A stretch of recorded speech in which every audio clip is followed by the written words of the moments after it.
Syarat-syarat sahnya sholat yasdulu li wujubi sholat. Jelas ini pertama Islam yang dijelaskan. Hanya orang Islam yang boleh melaksanakan sholat. Di luar Islam nggak boleh. Kalau duduk di masjid gimana? Non Muslim kalau dalam rangka belajar mendapatkan hidayah biarnya di pojokan nggak apa-apa. Asalkan dia suci. Ya, mungkin kita saat ini sering lihat orang-orang non Muslim datang ke masjid, ya waktunya sholat, yang Muslim sholat, yang enggak duduk aja ya. Mudah-mudahan dapat hidayah nggak apa-apa. Duduk asal dia suci, nggak ada najis yang dibawa. Yang kedua al-bulu.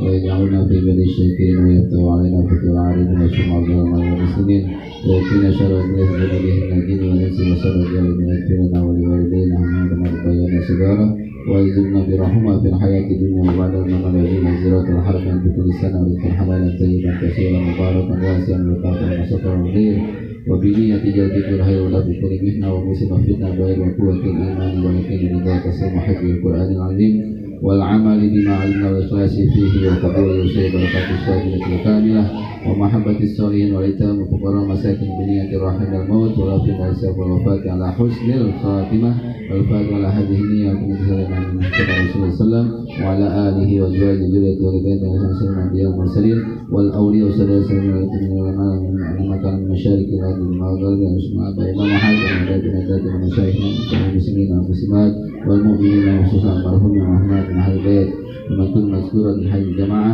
أن الله يتوسل برحمة المغفرة. الفاتحة. أعوذ بالله من الشيطان الرجيم. بسم الله الرحمن الرحيم. الحمد لله رب العالمين الرحمن الرحيم مالك يوم الدين إياك نعبد وإياك نستعين اهدنا الصراط المستقيم صراط الذين أنعمت عليهم غير المغضوب عليهم ولا الضالين آمين. Bismillahirrahmanirrahim. Assalamualaikum warahmatullahi wabarakatuh. Waalaikumsalam warahmatullahi wabarakatuh. Alhamdulillah wassalatu wassalamu ala Rasulillah Sayyidina wa Nabiyyina Muhammad bin Abdullah alladzi la nabiyya ba'da.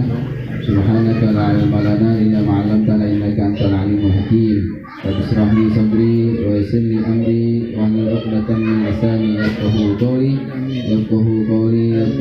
bi jahi sayyidina Muhammad sallallahu alaihi wasallam wa la haula wa la quwwata illa billahil aliyyil azim.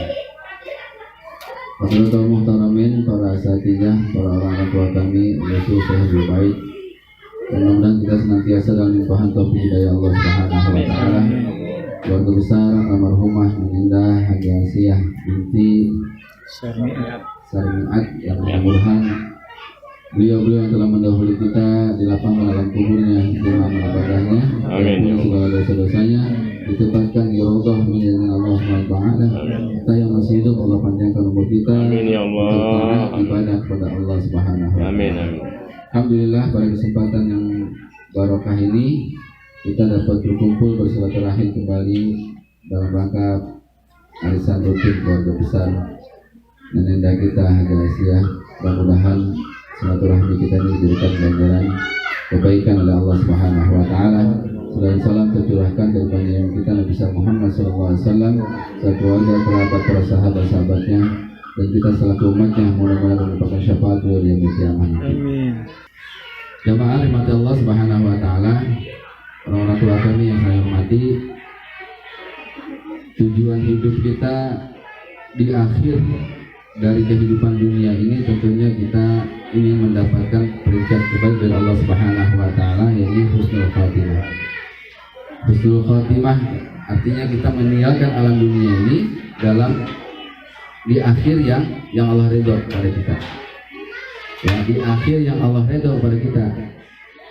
Jadi asumsi dari akhir hidup seorang hamba itu bukan daripada asumsi manusia. Kalau asumsi manusia, berapa banyak orang yang dipandang oleh manusia itu berbuat dosa, yang hidupnya bergelimang dengan maksiat, dia pasti akan masuk neraka, pandangan manusia. Dan berapa banyak orang yang ibadahnya luar biasa, menjaga amaliyahnya, baik sunnah maupun wajib, muamalahnya baik kepada manusia atau kepada makhluk Allah yang lain, pandangan manusia pasti dia masuk surga, pandangan manusia. Tapi pandangan Allah beda. Pandangan Allah Subhanahu wa taala itu ketika di akhir hayat seorang hamba dia mendapatkan predikat husnul khatimah, mendapat ridho Allah Subhanahu wa taala, perbuatan-perbuatan yang lalu itu telah terhapus. Telah dihapus oleh Allah Subhanahu wa taala sehingga di akhir hayatnya ini menentukan. Jadi kita nggak boleh asumtif sifatnya atau melihat seseorang itu fobia gitu. Ini orang udah begini nih, itu ada pasti hancur hidupnya, udah di neraka, di akhirat juga neraka, belum tentu. Atau orang ini soleh, orang ini kelihatan baik, ini pasti surga, udah baik aja dia, belum tentu juga. Tentunya ini semua harus dirintis dengan sebab-sebab yang kita jalani di dalam kehidupan dunia ini. Nah kalau udah husnul khotimah, maka harapan seorang hamba yang paling tinggi nanti adalah mendapatkan surganya Allah Subhanahu wa taala. Nah kita akan bahas nih tentang miftahul jannah. Surga Allah itu bagaimana caranya kita menuju hal yang tadi husnul khotimah agar mendapatkan kebaikan surganya, kemuliaan surganya Allah Subhanahu wa taala. Berkaitan dengan fikih, tapi saya masuk dulu di 3 miftahul jannah tadi. Jadi miftahul jannah salasun, kunci surga itu ada 3. Baca kitab Aqidatul Mu'min, dijelaskan di situ. Pertama, orang yang mengucapkan syahadatain, asyhadu an la ilaha illallah wa asyhadu anna muhammadar rasulullah. Man qala fi akhiri hayatihi, barang siapa yang berkata di akhir hayatnya atau ketika sakaratul mautihi, ketika sakaratul mautnya, la ilaha illallah muhammadur rasulullah, dakhalal jannah, dia akan masuk surganya Allah Subhanahu wa taala. Cuma untuk menggerakkan kalimat itu ada asbabnya, ada amal kebaikan yang harus kita perbuat, amal soleh yang kita lakukan di dunia. Yang kedua tadi kaitan dengan akidah loh. Jadi miftahul jannah itu pertama tentang akidah. Kunci surga orang itu tentang akidah, mengucapkan syahadatain. Yang kedua, muamalah seorang hamba kepada Allah, kepada Rabb-nya langsung, yakni iqamatus shalah, mendirikan salat. Jadi iqamatus shalah itu termasuk miftahul jannah. Dimensinya dimensi hubungan seorang hamba dengan Rabb-nya. Jadi salat itu urusan kita sama Allah dah. Ya. Urusan manusia dengan Tuhannya. Yang ketiga nanti sedekahun jariyah. Itu muamalah, dimensinya muamalah antara manusia dengan manusia. Nah yang kita bahas sekarang biar kita dapat kunci. Sadar kan dulu nih. Sadar kita udah bersyahadatain semuanya. Tinggal nanti bagaimana akhir hidup kita biar mengucapkan itu kita awali dengan perbuatan-perbuatan yang menuju ke dalam Allah Subhanahu wa taala di dunia ini. Tidak ada dosa yang tidak bisa diampuni, tidak ada dosa yang tidak Allah akan ampuni kecuali hamba itu mau mohon ampun kepada Allah Subhanahu wa taala. Cuma satu doang dosa yang tidak diampuni, yaitu yang musyrik kepada Allah. Innallaha la yaghfiru ay yushraka bih wa yaghfiru ma duna dzalik. Yang kedua salat. Nah, ini kita masih di dunia, salat kita mesti kita benahi dengan hukum-hukum fikih yang ada. Kita bahas tentang salat. Mahya sholat, as-sholatu hiya aqwalun wa af'alun muhtatahatun bitakbir wa muhtatamatun bitaslim bisyaraitu maksusah. Jadi definisi sholat itu dalam fikih kontemporer adalah af'al, perbuatan. Berarti sholat itu harus dengan perbuatan, fi'ilnya. Ya. Aqwal, ucapan. Bismillahirrahmanirrahim, Allahu Akbar, itu ucapan tuh. Takbir. Ya. Yang dibuka dengan takbir, wa mukhtatamatu diakhiri dengan taslim. Jadi sholat itu diawali harus dengan takbir. Allahu Akbar, itu ucapan Allahu Akbar, takbir. Ihram, setelah takbir kita ihram, diharamkan. Apa diharamkan? Perbuatan-perbuatan yang sebelumnya kita sholat masih dibolehkan, ketika sudah takbir ihram nggak boleh lagi. Nggak boleh kita apa? Minum, makan, bicara, dan sebagainya. Bahkan Imam Syafi'i menjelaskan bergerak 3 kali itu dengan berturut-turut tanpa uzur ya, batal. Ada nggak bergerak dengan uzur? Ada Pak.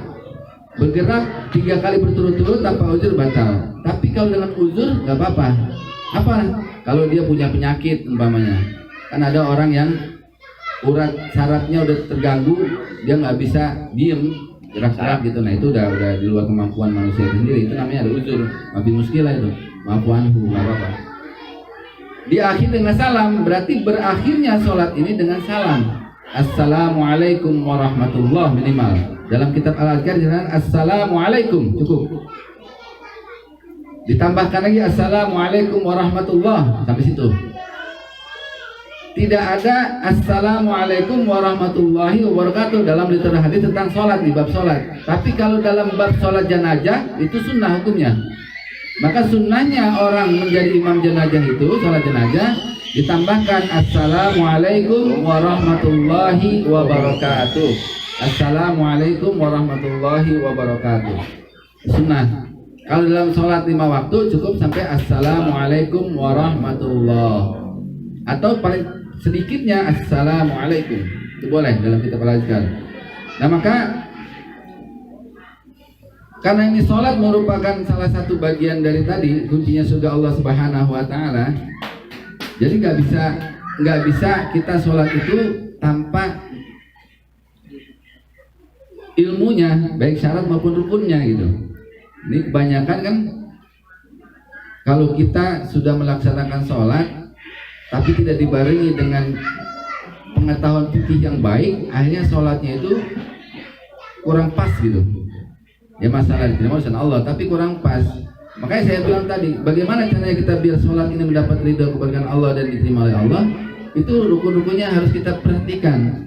Di situ ada tomanina, ada berdiri betul, ada suci dalam pakaian, suci dalam tempat, ya, dan lain sebagainya.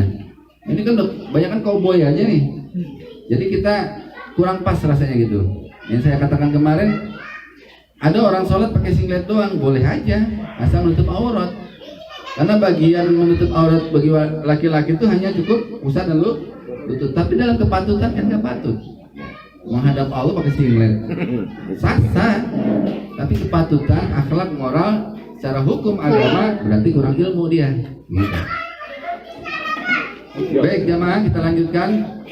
Kita bahas dulu pertama tentang syurutus shalah. Ini sampai jam 2 kurang aja. Udah lapar. Yang dari pagi kesian.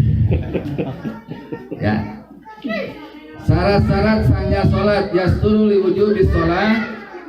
Jelas ini pertama Islam yang dijelaskan. Hanya orang Islam yang boleh melaksanakan sholat. Di luar Islam nggak boleh. Kalau duduk di masjid gimana? Non Muslim kalau dalam rangka belajar mendapatkan hidayah dia ada di pojokan nggak apa-apa. Asalkan dia suci. Ya, mungkin kita saat ini sering lihat orang-orang non Muslim datang ke masjid, ya waktunya sholat, yang Muslim sholat, yang enggak duduk aja ya. Mudah-mudahan dapat hidayah nggak apa-apa. Duduk aja asal dia suci. Nggak ada najis yang dibawa. Yang kedua al-bulu, fala tajibu ala sabiyyin wa sabiyyah, walakinna yu'marani biha ba'da sab'i sinin. Jadi buluk itu sudah balik. Balik itu kapan waktunya? Bagi laki-laki dalam fikih itu umurnya 15 tahun maksimal umur. Minimal umur. Kalau umpamanya tidak sampai 15 tahun, yang penting dia ada ihtilam. Dia sudah mimpi basah gitu. 14 tahun, 13 tahun, 12 tahun itu kalau sudah mimpi basah udah wajib dia salat. Buluk namanya, udah balik.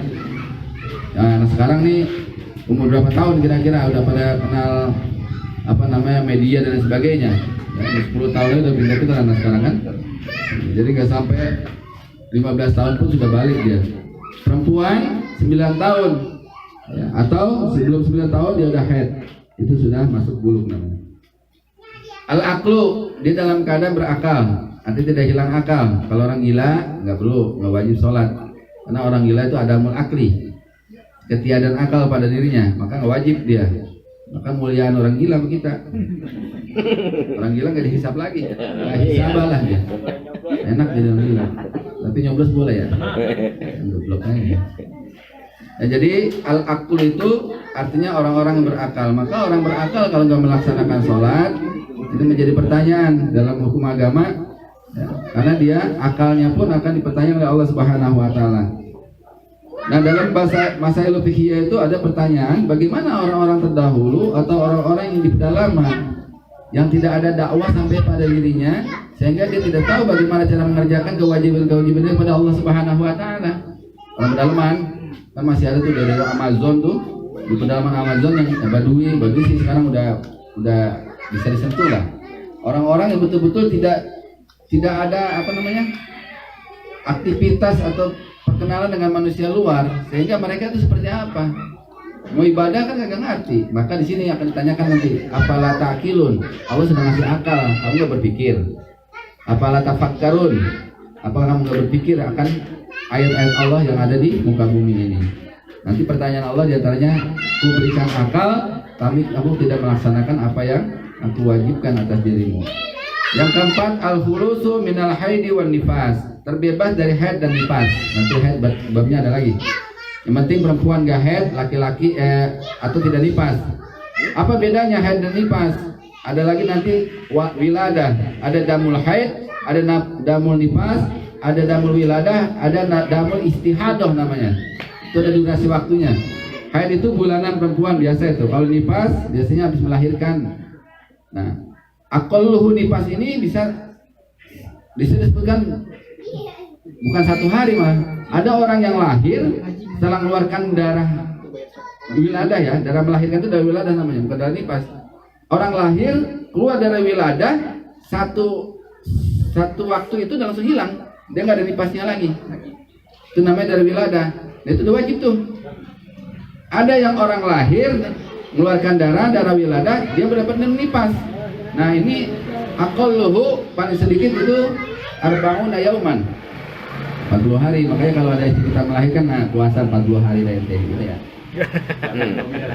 Iya. Arba'una yauman atau aqalluhu. Ya. Ausatuhu situna yaum, pertengahannya 60. Paling lama 90 hari. Lepas dari itu nanti dia sudah darah kotor tuh. Ya, istihadah namanya. Sama kayak orang haid aqalluhu itu yauman, 1 malam aja, 1 hari tapi 1 malam, paling sedikit. Paling lama itu kebiasaannya gitu 7 hari. Nah, paling lama itu bisa 20 sampai 25 hari.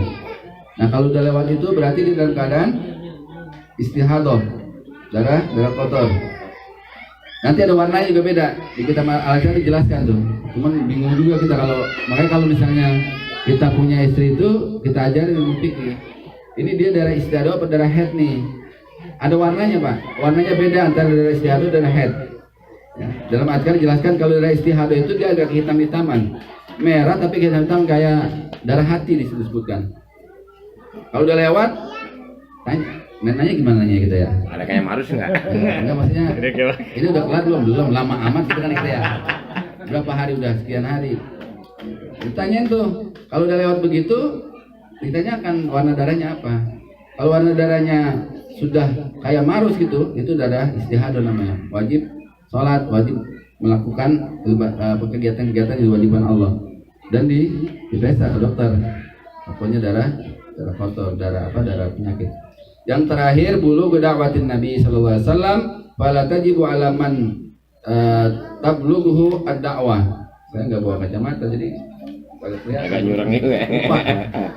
Bulu da'watin Nabi sallallahu alaihi wasallam, telah sampai dakwah Nabi itu maksudnya Rasulullah menyampaikan kepada para sahabat terus kepada kita, pada ulama sampai kita. Nah, yang tadi saya katakan bagaimana orang yang di hutan itu yang tidak berdakwah. Ya kan tadi Allah akan pertanyakan dengan akalnya. Akalnya apa? Kalau dia tidak mampu melaksanakan sholat, puasa seperti yang disyariatkan, paling tidak. Rasul kan begitu dulu. Rasul ketika beliau itu melihat keadaan masyarakat Mekah itu menyembah berhala, Ka'bah itu dipenuhi oleh berhala baik di dalam maupun di luar, Rasul berpikir ini yang disembah ini kadang-kadang dimakan gitu. Kan dia juga bertahap dia. Artinya sesuai dengan status sosial masyarakatnya. Kalau yang kaya itu asnamnya asnam apa? Patungnya itu dari zahab, dari emas.